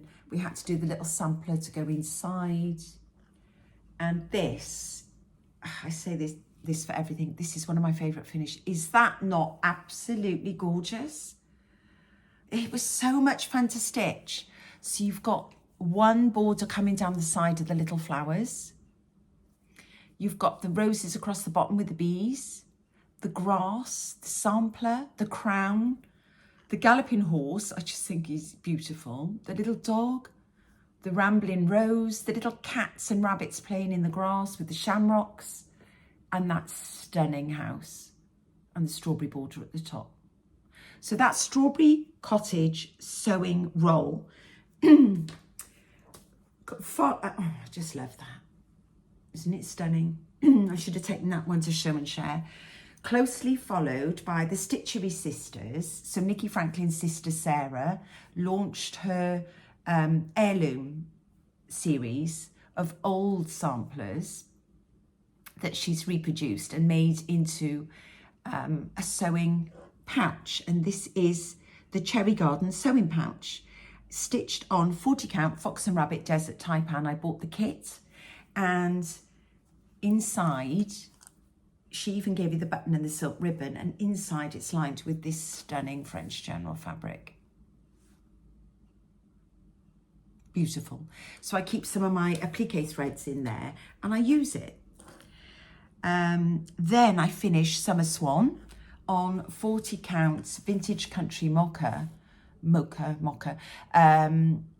I adapted the flag, didn't I, to the Union Jack.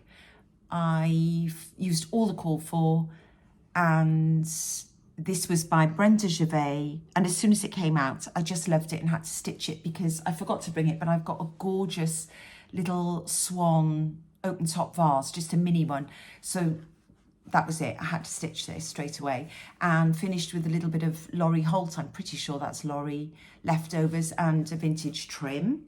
So that's Summer Swan. Then I finished in France when I was with Phil, Every Opening Flower, also by With Thy Needle and Thread, Brenda Gervais, another blue house. I remember stitching that at the Great British Sampler Weekend.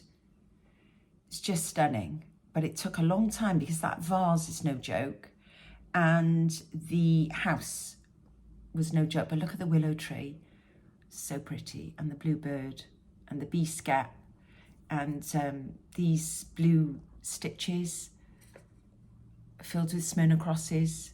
Love it. Well, I love everything Brenda does. And this is stitched on 36 count R&R Winter Brew. with all the called for threads. So that was that. Then I've got When Pumpkins Glow by With Thy Needle and Thread on 40 counts, Ligonier Latte, finished on the board by Chantal's 141. I managed to buy the kit from this, I think from Kit and Stitcher, when she first could get the hold of the kits and post to us in a box. All the called for. When Pumpkins Glow with Thy Needle and Thread. And I got the Ligonier Latte from Northgate Needlecrafts. That's that one. Then I finished Moonlit Garden by Blackbird Designs in the book When the Leaves Fall.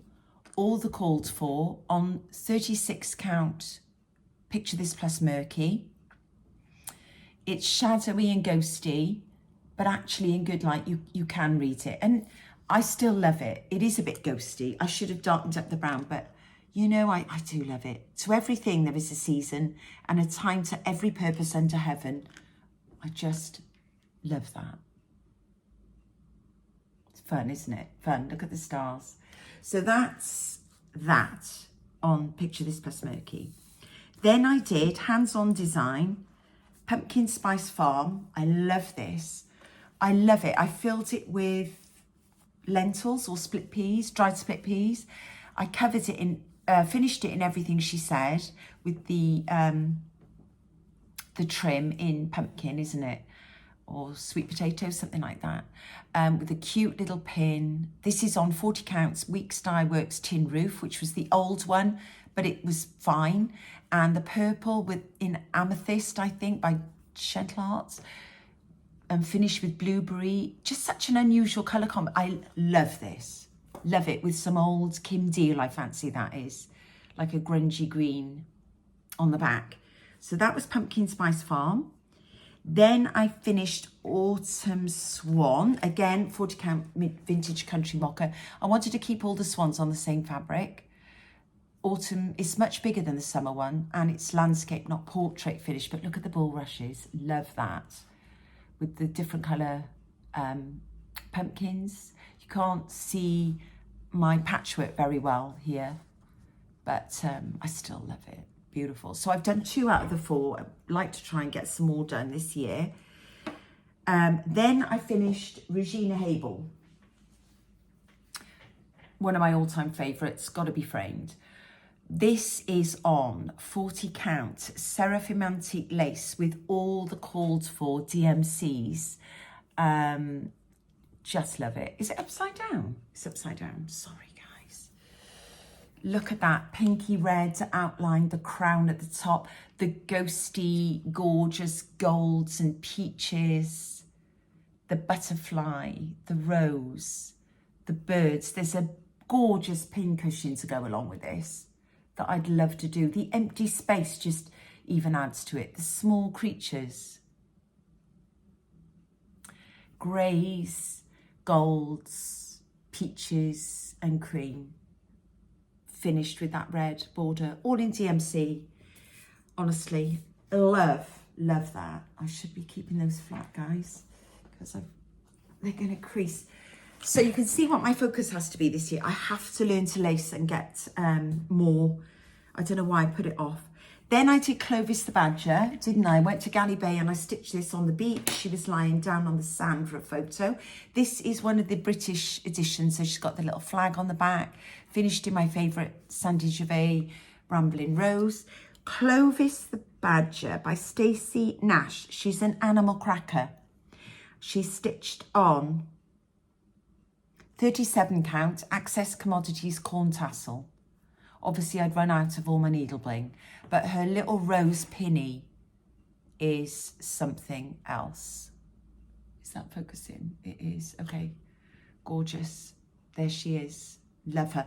She came to Sampler Symposium with Maggie May. Next, I finished Plum Street, 1,000 Hills. 36 count R&R Winter Brew with 1/1 on the verses. I just love this. It's so quirky. I'm going to read it to you.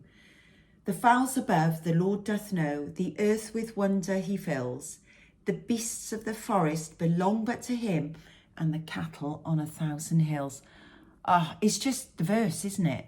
And the quirky, folky, crazy trees, flowers, the milkmaid down there. She's not, she's the shepherdess. Oh, man, love it. Mad colours. Currant is one of the pinks. Lily pad is one of the greens.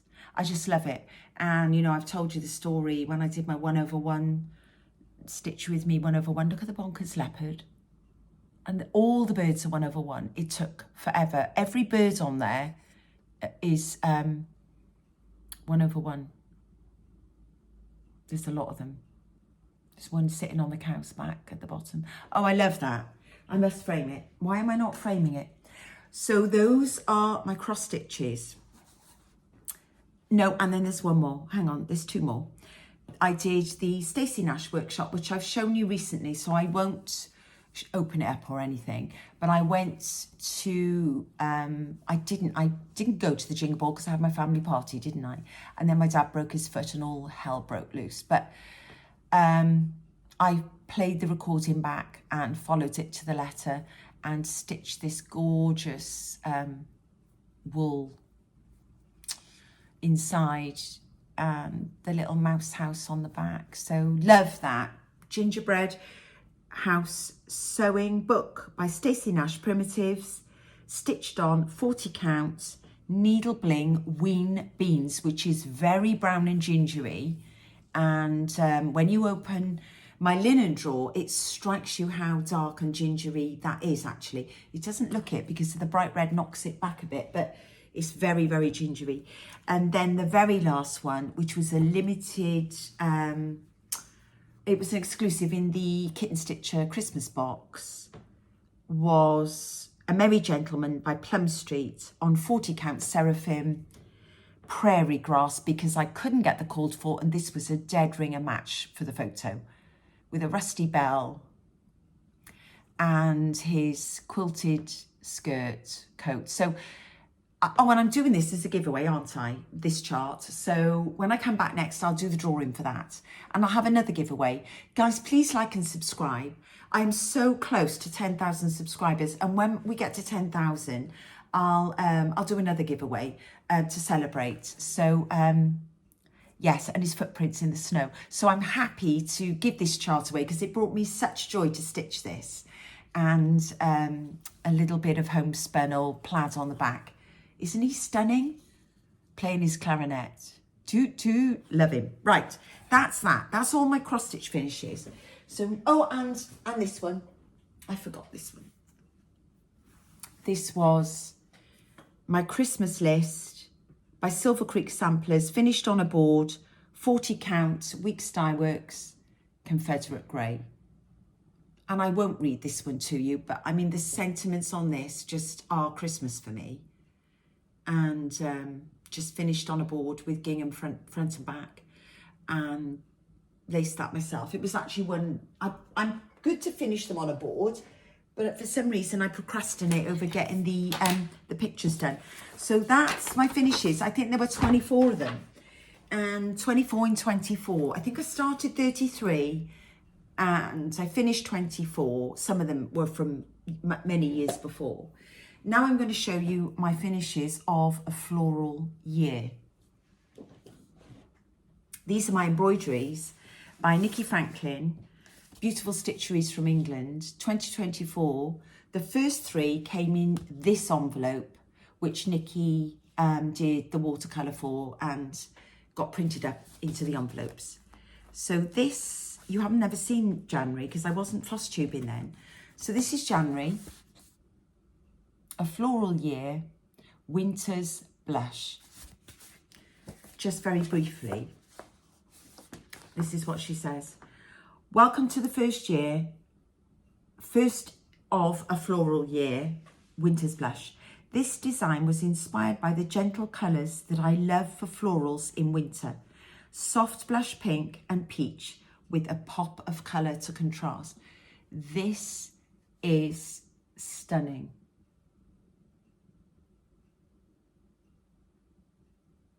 Can you see the texture? I'm trying to get better at making it focus. So if I hide my face. So Peony Season, I'm not sure, I think that came with it, or I might have typed it. And these are apothecary pins. I'm pretty sure that's what you call them. I'll fish them out next time and show you. But it's a great way to finely pin typed notes onto your work for finishing. So these stitches are bullion knots for those beautiful pink roses, woven wheels for these pink roses, buttonhole stitch whipped around the edge and finished with a dark pop in the middle to make it sort of contrast. It's peaches and cream. I mean, to me, it's those fruit salad sweets again, isn't it? It's the colours of fruit salads. The hydrangea on the bottom is a mass of French knots just piled on. Look how you whip it, the texture stands up. And we just left the leaves, lazy daisies, but left open to make it more light and airy. You could have filled them in if you wanted. A few little French knots here and there. Absolutely stunning. Love it. So clever. So at some point I'll come back. I've trimmed these all down to 5.5. That's January. At some point I will come back and show you how I finally finished them. This was the second one. Hints of Spring. These are the colours. This is what she said. February's been a wet but mild month in the UK for the most part, and blossom can already be seen sprinkling through the hedgerows. Birdsong has increased and our inquisitive little feathered friends have been poking around in the house boxes looking for places to nest. These are the only very first signs of spring, but so welcome, and something I wanted to capture in the essence of our floral year.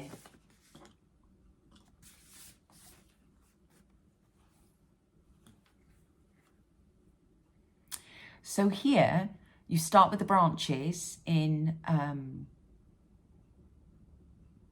whipped split stitch, and then you just cover them with tiny little straight stitches to make the blossom flowers. Just randomly here and there. There were no guides on the chart, you just went for it. The more the merrier here. Sometimes less is more, but here more is more to cover the branches. And then the eggs, we painted watercolour inside the nest to just grunge it up a bit, to give it the sort of dimension. Satin stitched 3 cream eggs, and we just did long straight stitches to make the nest and couched it down here and there to sort of catch it and make it look like little twigs of wood. Can you see that? So pretty. So when I bring it back, it looks like that, a sort of blossom wreath. So that is Hints of Spring. Then my favourite, our national, actually it's not our emblem, is it? This is the Welsh flower, but our emblem is actually the leek. This one is Fair Daffodils, and this is what it says. This kit marks the arrival of spring. Daffodils nodding their heads in the breeze, along with hyacinth and a few early tulips. It's always cheering to see their seemingly sudden arrival in the garden after months of grey and brown. Look at the colours. This is all that's left as well. You could happily have another go and stitch another one. Now this makes me excited because I feel like we're not that far from this happening for us, guys, in spring. So the daffodils and the hyacinths. So we've got the hyacinths are just different blues and different scales. So small French knots on the edge, larger in the middle for sort of the scale of it. The daffodil is literally lazy daisies with quite a few threads on the outside for the yellow.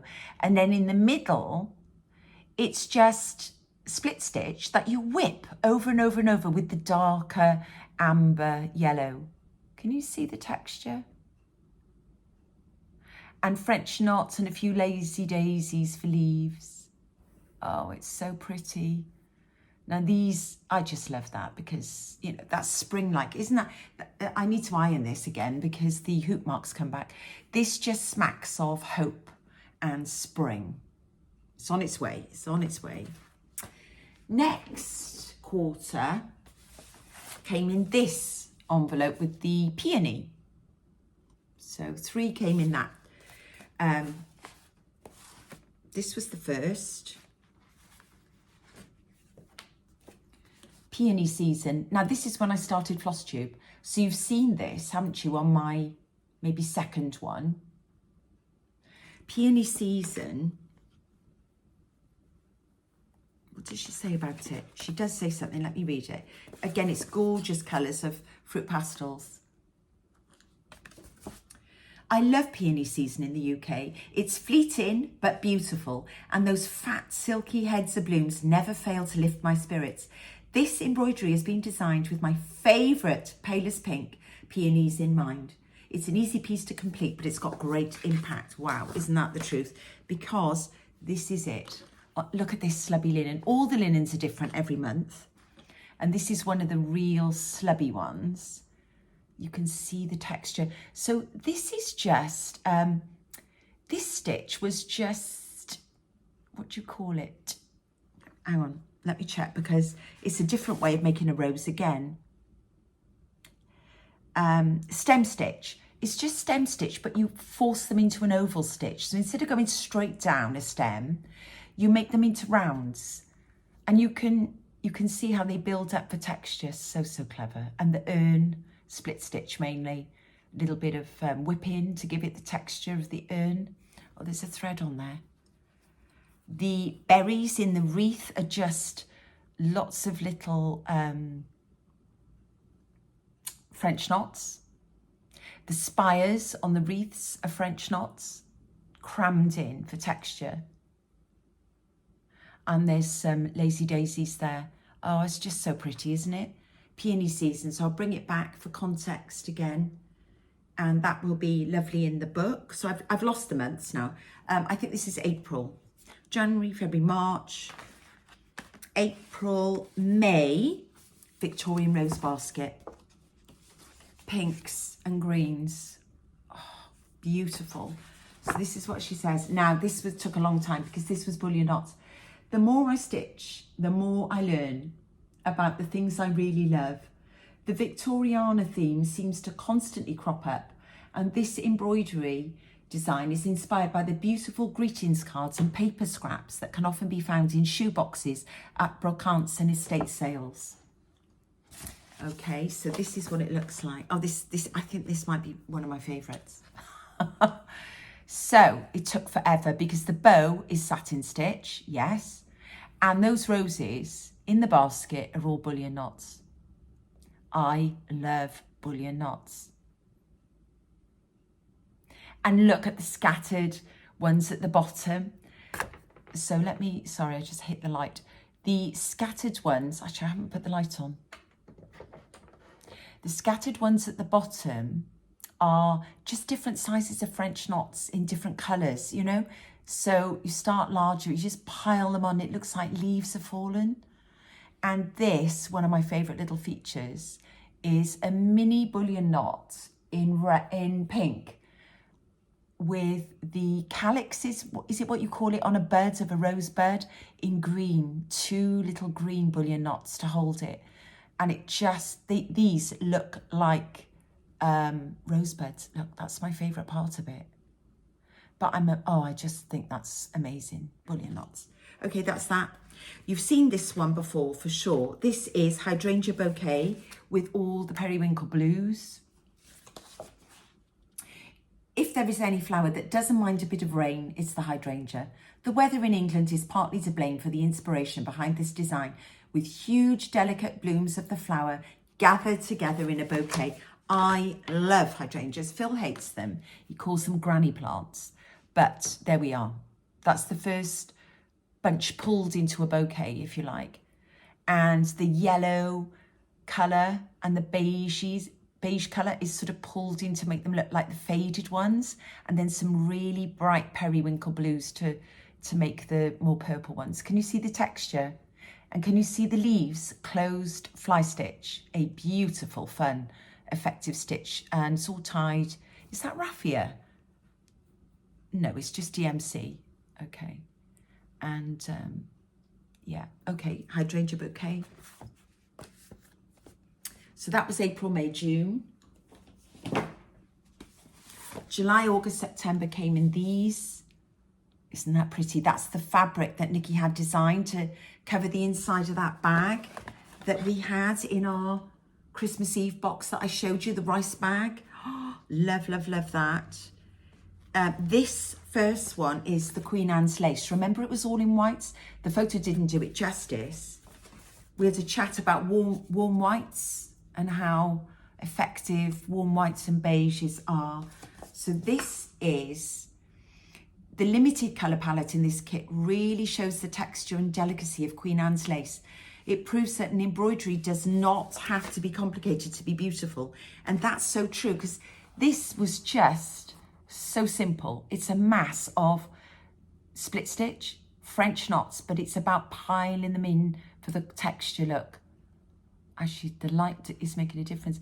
And even the little twiggy bits on the side, it's not even fly stitch. They're just straight stitches, just worked up in a very pale colour. So it makes the cowslip pop. Sorry, Queen Anne's lace, you call it. Yeah, I call that cowslip. Anyway, seed heads, whatever. That's lovely, isn't it? And then there's bits of dust on that, which is bad, isn't it?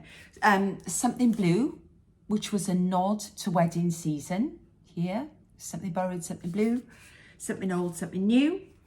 And this is what, oh, this took forever, because of course this is satin stitch. So this, the green at the top has got the little twigs have been whipped over and over and over to make them shine and stand. But the little forget-me-nots, are they? Whatever they are, the nod to wedding season. They were rough satins with 2 threads one way, and then single threaded satin stitch the length of the petals, so the opposite way on the top, to make them padded so that they really stand up on the linen. And these are shining when you come to see these. I don't know. And then just finished with that lovely bow. So every time there's something different. Oh, guys, it's coming up for 2 hours. Okay, that's that one.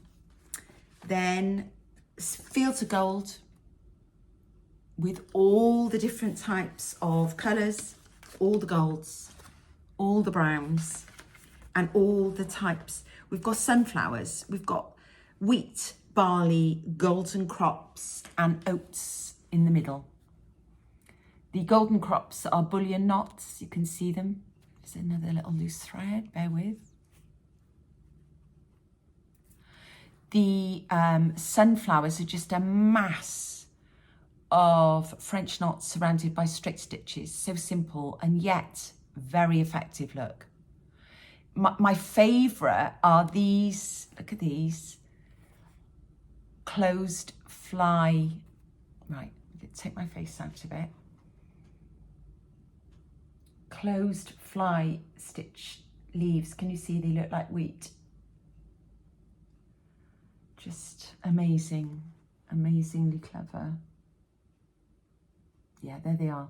Those little sort of brown closed fly stitch. The others are lazy daisies. Chain stitch to gather the harvest together. Looks like those loaves of bread in church on the harvest table.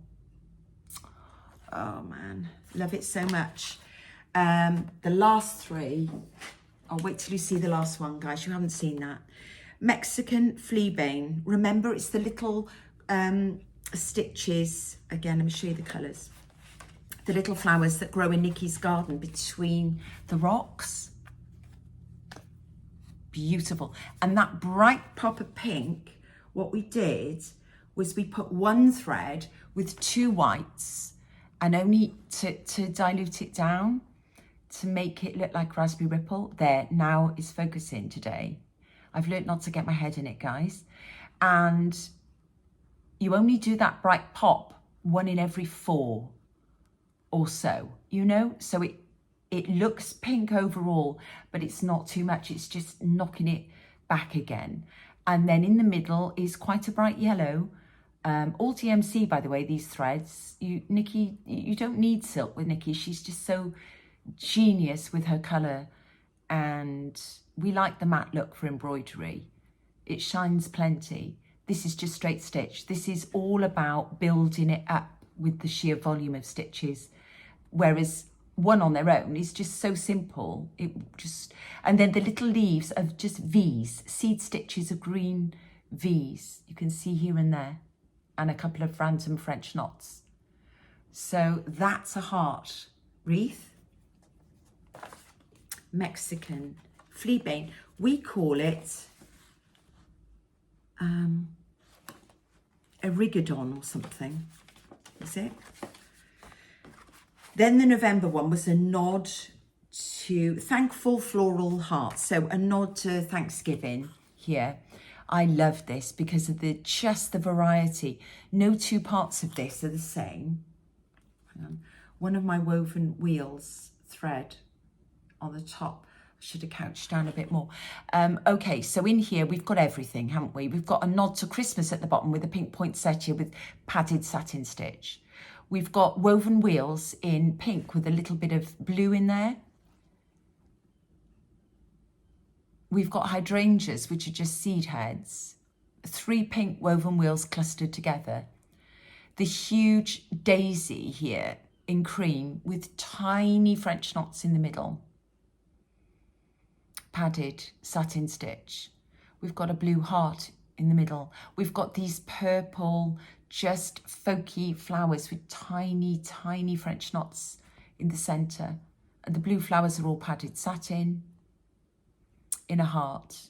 Thankful floral heart. What a lot of fun. Took a long time to stitch that. And then the final one I showed you, did I show you? It came, the last 3 came in the winter pansy. And Nikki decided to take the colours for the actual stitch back to the light lavender with yellow, because they would have been a little bit dark, I think. So this is what it looked like. It was heavy. It took me ages. This has taken me a week to stitch. It is stunning. It's padded satin stitch. I took this with me on my birthday. I literally didn't get anything done. But can you see, look at the leaves as well. Open fly, look at that. Open fly stitch. So what you do is you split stitch outline, fill it with padded satin stitch. So you pad it the one way and then you single thread satin stitch over the top in the direction of the leaves. So horizontally, no, vertically down, not horizontally. It's underneath is horizontally. And then the little yellow, they've all got 2 yellow leaves. And then at the last minute, you put in that dark, dark purple. Just 3 little stitches, tiny little straight stitches on each of the purple petals only. And that just makes it come alive. That just makes it sort of finish it as a flower. So effective how 3 tiny stitches can make something pop. It's just beautiful, isn't it? I thought, oh, yes, okay, pansies, you know, I've done pansies before, but look at the colours. Oh, man, gorgeous, gorgeous, gorgeous. So that's my embroidery. When I finish them into a book, I'll do a quick flick through because I have got my Blackberry, which I intend to put on the front cover and maybe type up a note saying a floral year. So that's everything. The one last thing I've got to show you is my quilt that I finished at the beginning of 2024 because it came back from my long arm quilter then, and I had to do the hand binding and put the buttons on and everything. So I finished this in 2024, but I did the stitch along with Laurie Holt throughout 2023. And this is called the Calico Garden Quilt Along by Laurie Holt. I actually bought the quilt kit from So Hot in the UK this time, because you'll remember my happy place on the back of the settee there. I wouldn't let myself buy the kit because it was so expensive. I thought, well, let's see how I get along. So I bought the fabric as I went. I think I bought a fat quarter bundle and then the backing fabric and all the sashing and everything later, you know, just to see if I was able to do it. And I loved it so much, I knew I would make the Calico Garden from the kit and I wouldn't waste it. So this was from the Calico range by Laurie Holt for Riley Blake. It's a big quilt. It's 90 by 90. It's a plique, which I did by hand, can you believe? And it is surrounded by 8-inch piece blocks all the way around the edge. You buy the So Simple shapes, they came in the kit, and the large vintage trim in denim came on the spool. Was that in the kit? I think it might have been, maybe not. And the backing is the wide back calico milk can. I love the backing. In case I forget to show you, I used Clovis bias tape makers for all the stems. I used Laurie's cute little buttons, which I still can't get. And the sewing interfacing. You can use any sewing interfacing. I think, did it come with the kit? It might have actually for this, but you can just use any sewing interfacing. So I'm going to have a go at showing it to you.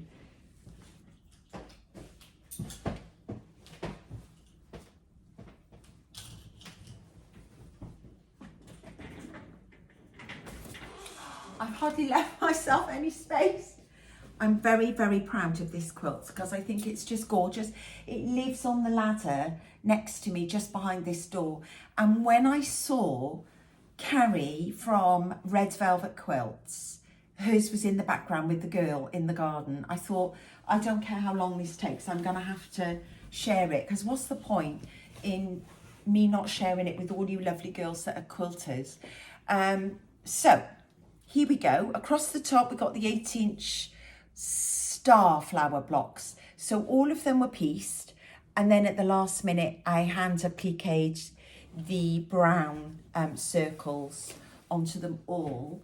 So these are rather glorious and so much fun. This is the Forget Me Not block, which is all hand appliqued. Isn't the urn clever? Then we've got the spool flower block. This is a cone flower. Brown bird block. Look at him holding one of the little peonies. Then we've got the fruit and veg, which is cherries and strawberries. We've got apples and pears and peas. And in the middle of the peas, hang on, I can't see. Yeah, can you see the buttons? I don't know if you can see. There are 3 buttons in the middle of some of these pea pods. The cute little buttons. Yeah, it's the little details, isn't it? Apples and pears. Cabbage block, which was pieced in the middle, which is so much fun. And then appliqued around the edge. Then we've got another spool flower block. Then we've got the peony block and the, what's that? A tulip block. And then we come down the side. Let me just, it's such a big quilt. I'm going to have to try and fold it along the, that's what I'll do. And my necklace is not helping me here. Yeah, then we've got, oh, look. The fruit basket block. Beautiful, isn't it? I shouldn't say that about my own things. It's not. It's beautiful because Laurie's so clever. The seedlings block underneath and the bluebird block. We've got the hoe and shovel, rake and shovel block. Butterflies and snails with the little buttons on. Then this is pieced garden, which was so much fun. Then we've got the Brambird block, and he stood on a watermelon and is on the roof of the potting shed. But hang on, before I fold it down, let me show you. So the bees, one of them's got a crown on her head. She's the queen bee. Buttons on the others. Then the mini tool block. I think this is called the climbing vine. And then the wheelbarrow block. Oh, this was the hardest thing on the whole quilt to make, trying to turn out. We'd have been better to do needle turn or spray starch. That was very, very hard to turn the stars and keep the points. But look, even those 3 stars are in a different fabric, and the pumpkins in the wheelbarrow. Isn't it so sweet? And all this is bias tape. So I'll fold her again. I really want to show you the hollyhocks because that's one of my very favourite things. I just think it's so effective. Look, the hollyhock block, and it's sort of sitting in some leaves on the bottom which overlap. So there's the potting shed. I think instead of the letterbox, I put quilted with love, a little one of Laurie's little label sheets you can buy. Did you see the rickrack coming out, the smoke out the chimney is a rickrack. So there's the potting shed. There's the tomato block. That's the tomato block. And the bee scap. Oh, that's pieced. I remember piecing that. Loads and loads of different colours of yellows. And then down the side, actually, there are some more fun blocks. There's the roses block. And she calls this I forgot what she called that. Morning Glory, with the 3 buttons on the top. That's the yellow one. There's quite a few. That's the primrose block. And then we come to the root veg in the soil. So the grass and soil block was pieced, and then you put the root veg in, and then you put the chickens on, and they got French knots for their eyes. Oh. Then we got the garden girl. You make all these things and layer them onto her body like a peg doll, you know. Look at her penny and her little, she's got buttons on her shoes. And she's watering the hollyhocks. I don't know why I'm obsessed with the hollyhocks, but I love them a lot. And then, okay, you've got all these star blocks, but you come down, you've got the mums, I think she called those. The mum block, another coneflower in purple, and then all you pieced across the bottom. So the only thing maybe I haven't shown you is the picket fence. So the picket fence block. Yeah, look at it. Isn't it fun with the chickens and the root veggies, the radish, the carrots and the onions, the onion tops even made out of bias. Oh dear, Laurie's so clever. Anyway, I don't know whether my new BFF, Paula McKinley, stitched the Calico Garden quilt. I'd love to think that she did. I should, I don't know whether there's any acknowledgements on the front of the chart, because you know there's probably not. I guess it's in the book that you acknowledge who pieced, but because these are free, you know, the guides. So if you didn't want to buy the kit, you could just download this, which is free, on Laurie's website or also on Fat Quarter Shop, and just go out and put in any fabrics that you like from your stash. You know, you just need to buy a bit of green, I suppose. And I didn't show you the backing fabric. The backing fabric is absolutely gorgeous. It's called Milk Can, and it's the wide back. So it's just got this fabulous prints all over the back about days of the week, the calendar, the it's just beautiful. I love it. So I did get the white back in sets for the 2 new quilts while I was at Fat Quarter Shop, because you've got no idea how lucky you are that they're so good value for money in the States compared to over here. So when I had that long arm quilted, she used a pantograph called Fabulous Feathers, and it's got like a neutral cream colour, and I hand bound that in the new year of 2024. So that's a 2024 finish. So that's it, guys. It does sound like a lot, but you can see that actually I am queen of the smalls. I don't have a huge number of big samplers finished, and I'm drawn more and more to stitch on the big sampler. So I can't wait to start 15 Friends and all the other things from the attic. Anyway, I'm sorry, I don't seem to be able to do a short video. I don't know why that is, because I think I speak so fast. I hope I haven't worn you out. And I would like to say thank you to you all for subscribing, for your wonderful comments, for all your happy birthday wishes. I did have a lovely birthday, and it was made special because of all your kind comments and just lovely notes you sent me. I think it's just a tremendous community that we've got, and I very rarely watch television anymore. I just watch Flosstube. So thank you all for your friendship and your support, and here's to an amazing 2025. And if you get a chance to go to the attic and put your name down for any of their retreats, it would be worth every penny. That's all I can say. Anyway, in the meantime, I'll be back in a couple of weeks before Valentine's to show you my progress. In the meantime, take care and happy stitching.